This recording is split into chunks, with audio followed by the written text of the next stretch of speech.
एक युवती बहुत गुस्से में बगीचे में बैठी थी। पास ही एक बुजुर्ग बैठे थे। उन्होंने उस परेशान युवती से पूछा, क्या हुआ बेटी, क्यों इतना परेशान हो? युवती ने गुस्से में अपने पति की गलतियों के बारे में बताया।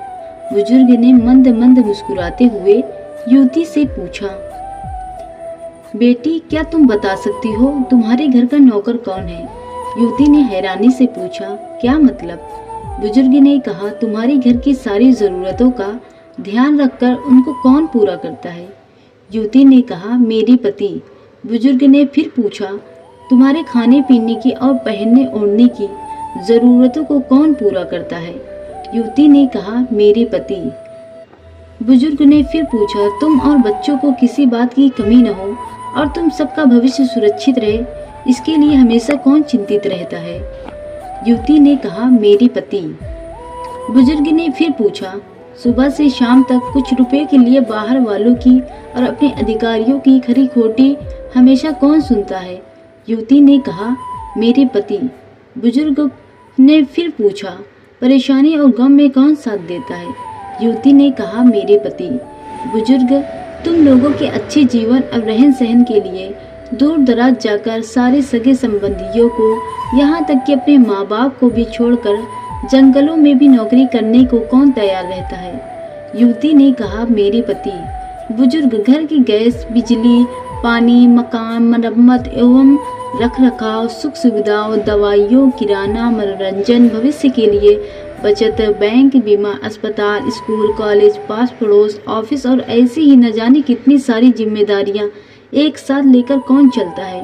बुजुर्ग बोले, एक बात और बताओ, तुम्हारे पति इतना काम और सबका ध्यान रखते हैं, क्या कभी तुमसे इस बात के लिए पैसे मांगे? युवती ने कहा, कभी नहीं। इस पर बुजुर्ग बोले कि पति की एक कमी तुम्हें नजर आ गई, मगर उसकी इतनी सारी खूबियां तुम्हें नजर नहीं आई। मानो या ना मानो, जब तुम दुखी हो तो वो तुम्हें कभी अकेला नहीं छोड़ेगा। वो अपने दुख अपने ही मन में रखता है, लेकिन तुम्हें नहीं बताता ताकि तुम दुखी न हो। हर वक्त हर दिन तुम्हें कुछ अच्छी बातें सिखाने की कोशिश करता है, ताकि वो कुछ समय तक शांति के साथ घर पर व्यतीत कर सके और दिन भर की परेशानियों को भुला सके। हर छोटी छोटी बात पर तुमसे झगड़ा तो कर सकता है, तुम्हें तो बातें बोल भी लेगा, परंतु किसी और को तुम्हारे लिए कुछ भी नहीं बोलने देगा। तुम्हें आर्थिक मजबूती देगा और तुम्हारा भविष्य भी सुरक्षित करेगा। कुछ भी अच्छा ना हो फिर भी तुम्हें यही कहेगा, चिंता मत करो, सब ठीक हो जाएगा। माँ बाप के बाद तुम्हारा पूरा ध्यान रखना और तुम्हें हर प्रकार की सुविधा और सुरक्षा देने का काम करेगा। तुम्हें समय का पाबंद बनाएगा।